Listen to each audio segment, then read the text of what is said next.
March 23, 1998, Shrine Auditorium, Los Angeles, California.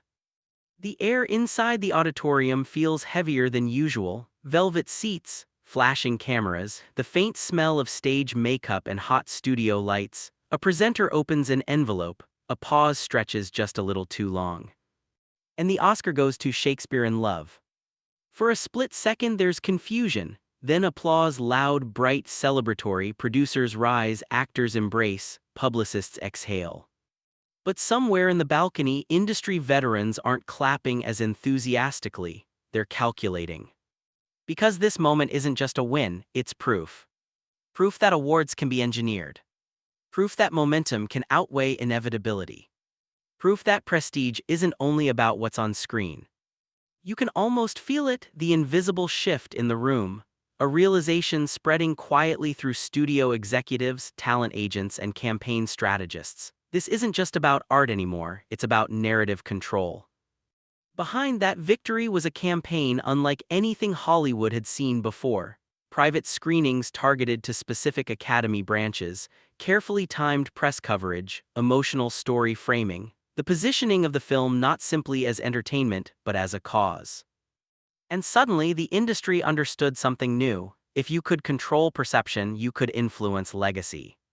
From that night forward, Oscar season stopped being passive recognition, it became a battlefield.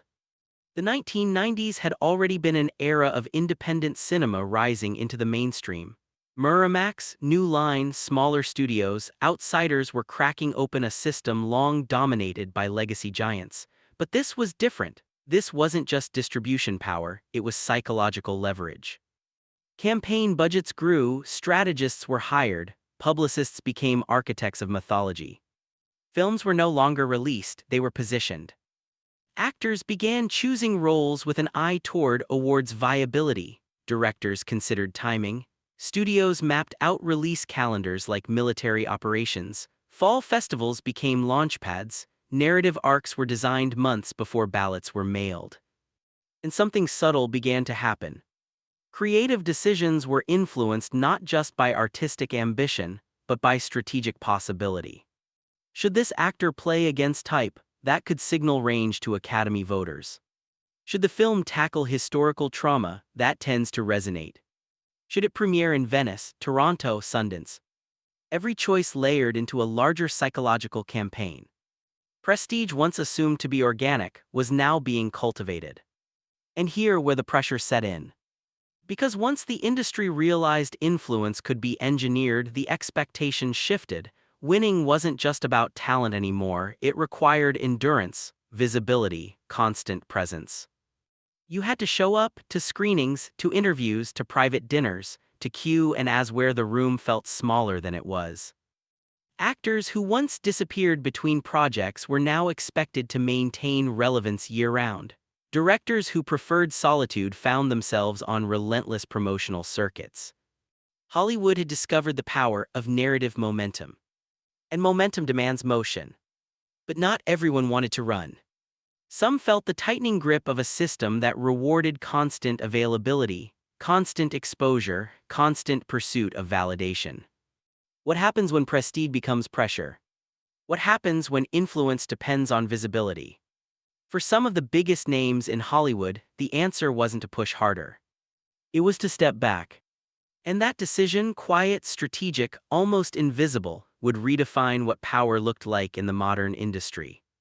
Because sometimes the most influential move is refusing to move at all. October 14, 2002, New York City, a private screening room in Midtown. The lights come up slowly.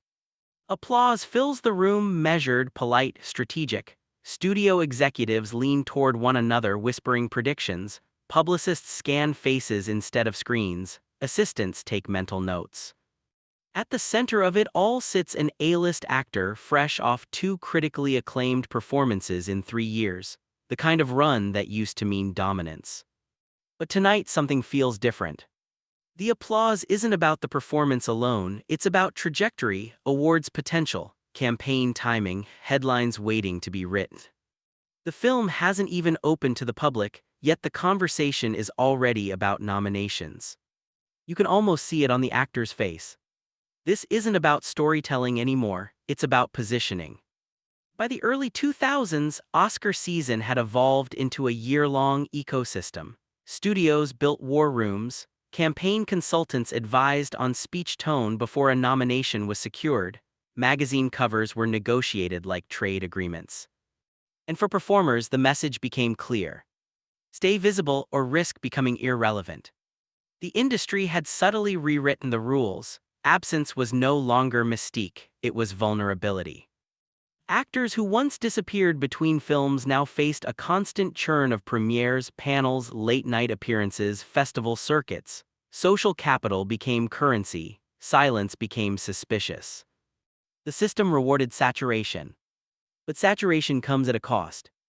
Creative risk narrowed, scripts were evaluated not just for depth but for awards compatibility. Biopics, historical dramas, transformative roles that signaled seriousness.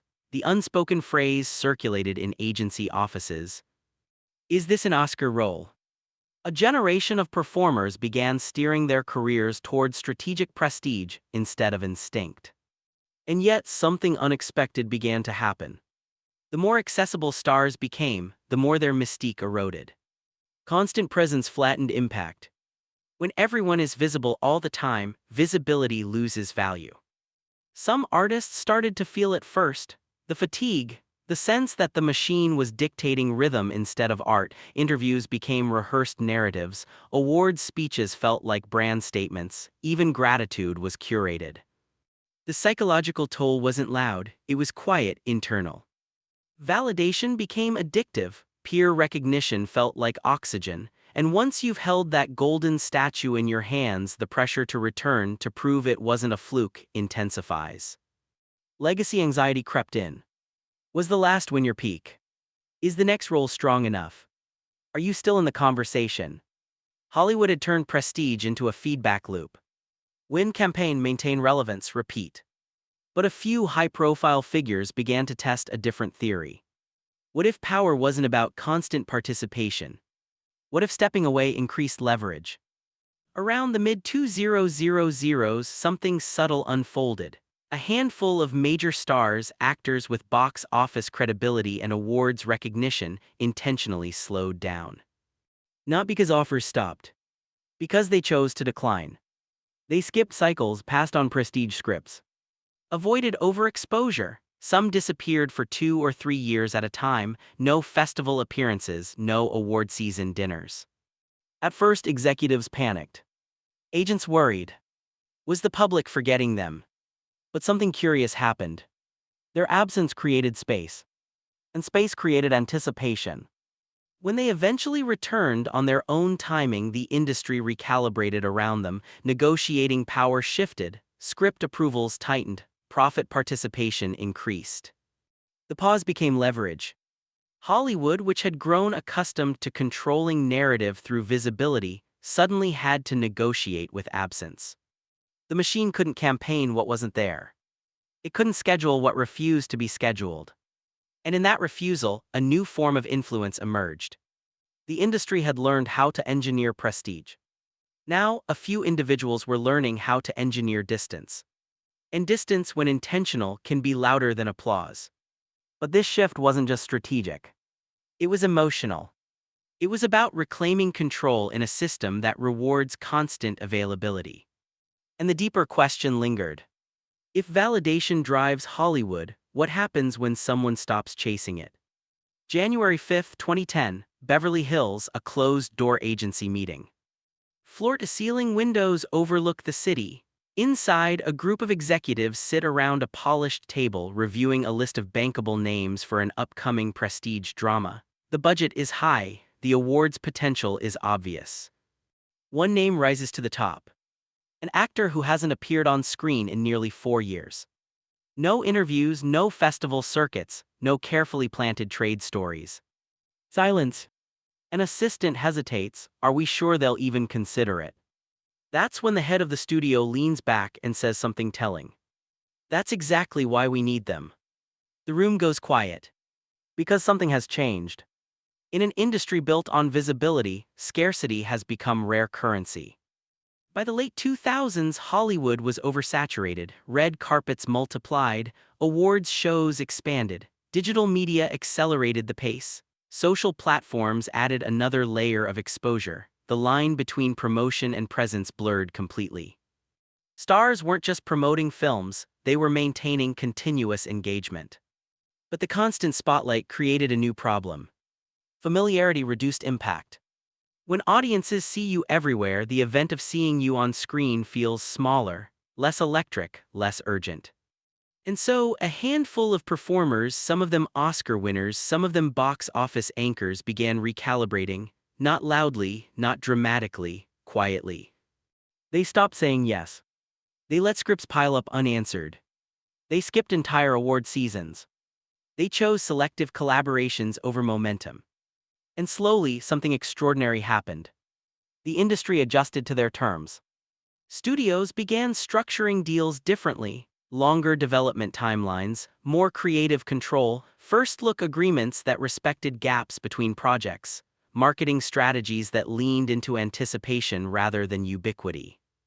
Hollywood, almost reluctantly, rediscovered something it had forgotten: mystique. When these actors returned, sometimes in roles that defied awards logic entirely, the cultural impact was amplified. Headlines read not about campaigns but about returns, about reinvention.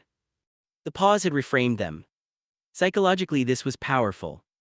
Because in a system fueled by validation and constant affirmation, stepping away requires resisting the applause. It means sitting with uncertainty, watching peers collect trophies, letting the cycle spin without you. That takes restraint. And restraint signals confidence.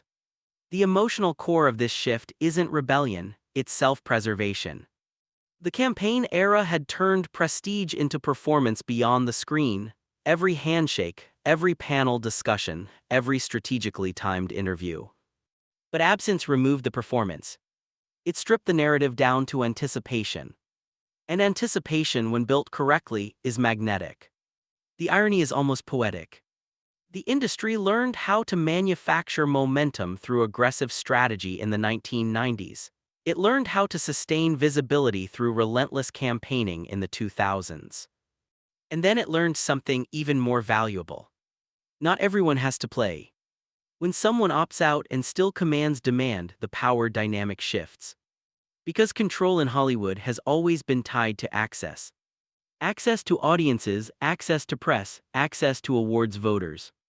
But when an artist controls their own access, when they ration it carefully, they reverse the leverage.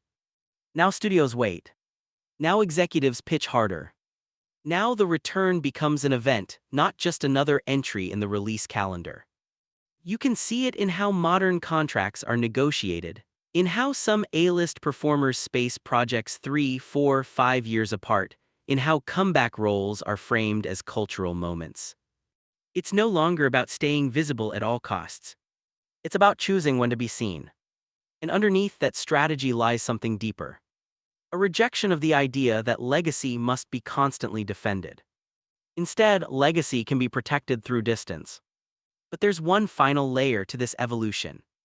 Because once absence became a tool, the industry had to confront an uncomfortable truth. The machine doesn't control everything. Sometimes the most powerful move is silence. And Hollywood is still adapting to that reality. September 9, 2014, Toronto International Film Festival. Flashbulbs crackle against the night air, a black SUV door opens, the crowd surges forward. And then you see them. An actor who hasn't led a major studio film in 5 years steps onto the carpet. No oversharing on social media. No overexposed press cycle in the months leading up to this moment, just quiet development and then presence. The reaction is different. It's not routine applause, it's anticipation. Reporters don't ask about award strategy first, they ask, why now? That question is everything. Because by the 2010s, Hollywood had fully absorbed the lessons of the previous 2 decades. The campaign machine still existed, structured, organized, relentless, but alongside it, a counter-strategy had matured. Strategic absence. The industry had seen it work too many times to ignore. When certain figures stepped away, the cultural oxygen around them didn't disappear, it condensed, it intensified. And when they returned, it expanded explosively. Studios began building marketing campaigns around patience instead of saturation. Trailers leaned into the return of language. Festival premieres were treated like coronations rather than checkpoints. The power dynamic was no longer one-directional. Instead of stars chasing prestige, prestige began chasing scarcity. You can trace the shift in deal memos, longer gaps between sequels, carefully curated collaborations, fewer projects with higher ownership stakes. Some performers negotiated producing credits not just for financial gain, but for narrative authority. The pause wasn't retreat. It was repositioning. And psychologically, it revealed something profound about the industry's pressure system. For decades, Hollywood rewarded endurance, the ability to stay in circulation without fatting, but endurance can look like compliance, constant participation, relentless affirmation seeking. The artists who paused demonstrated a different trait. Control. Control over timing, over exposure, over narrative. And control in an ecosystem addicted to immediacy becomes radical. There's a quiet emotional layer here that most audiences never see. When an actor steps away at the height of their relevance, it means tolerating invisibility. It means watching trends shift without you. It means risking that the machine will move on. That risk creates tension. But tension builds gravity. And gravity pulls everything back toward it. By the mid-2010s, Hollywood was no longer just engineering awards campaigns. It was engineering returns. The mythology of the comeback became a marketing asset in itself. But here's the deeper truth. The most powerful pauses weren't about spectacle. They were about recalibration. The campaign era of the 1990s proved influence could be manufactured. The visibility boom of the 2000s proved relevance required constant motion. But the pause era introduced something new. Influence can be preserved through restraint. When someone refuses to flood the market with their presence, their work carries more weight. When they decline 3 projects to choose one, that choice signals conviction. And conviction builds legacy. Hollywood still runs on validation, awards still matter, prestige still fuels careers. But there's now an unspoken understanding woven into the system. Not all power is loud. Some of it is quiet, deliberate, patient. The Oscar campaign revolution showed the industry how to amplify visibility. The career pause revolution showed it how to weaponize absence. And in that tension between presence and restraint, modern Hollywood was redefined. Because now, when a major figure disappears for a few years, the question is, are they fatting? What are they preparing? That shift in perception may be the most permanent legacy of all. The machine learned how to campaign. The artists learned how to wait. And somewhere between those two forces, Hollywood changed forever.